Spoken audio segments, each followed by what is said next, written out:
Everyone sees what you appear to be. Few experience what you really are. If an injury has to be done to a man, it should be so severe that his vengeance need not be feared. The lion cannot protect himself from traps, and the fox cannot defend himself from wolves. One must therefore be a fox to recognize traps, and a lion to frighten wolves. The first method for estimating the intelligence of a ruler is to look at the men he has around him.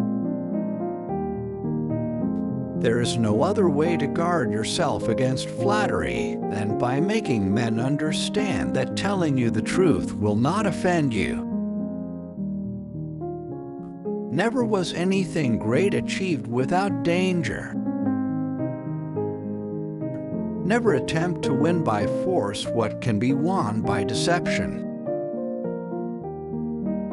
It is much safer to be feared than loved, because love is preserved by the link of obligation which, owing to the baseness of men, is broken at every opportunity for their advantage. But fear preserves you by a dread of punishment which never fails. People should either be caressed or crushed. If you do them minor damage, they will get their revenge. But if you cripple them, there is nothing they can do. If you need to injure someone, do it in such a way that you do not have to fear their vengeance. I'm not interested in preserving the status quo. I want to overthrow it. Men are driven by two principal impulses, either by love or by fear.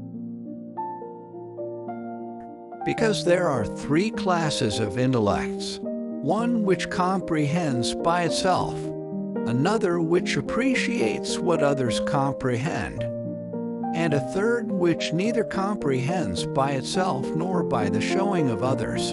The first is the most excellent, the second is good, the third is useless. It is not titles that honor men, but men that honor titles.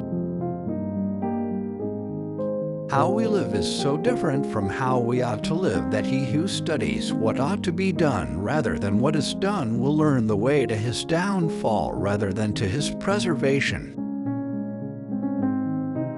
Where the willingness is great, the difficulties cannot be great. He who seeks to deceive will always find someone who will allow himself to be deceived. Men in general judge more by the sense of sight than by the sense of touch, because everyone can see but few can test by feeling. Everyone sees what you seem to be. Few know what you really are, and those few do not dare take a stand against the general opinion. Since love and fear can hardly exist together, if we must choose between them, it is far safer to be feared than loved. The vulgar crowd always is taken by appearances, and the world consists chiefly of the vulgar. Men are so simple of mind, and so much dominated by their immediate needs, that a deceitful man will always find plenty who are ready to be deceived. He who wishes to be obeyed must know how to command. A man who is used to acting in one way never changes. He must come to ruin when the times, in changing, no longer are in harmony with his ways. A prudent man should always follow in the path trodden by great men and imitate those who are most excellent, so that if he does not attain to their greatness, at any rate he will get some tinge of it. There is nothing more important than appearing to be religious.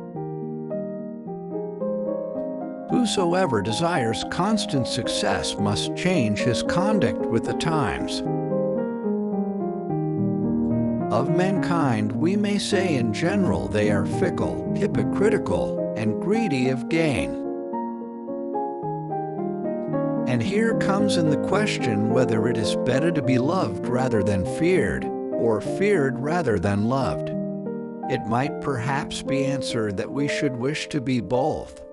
But since love and fear can hardly exist together, if we must choose between them, it is far safer to be feared than loved.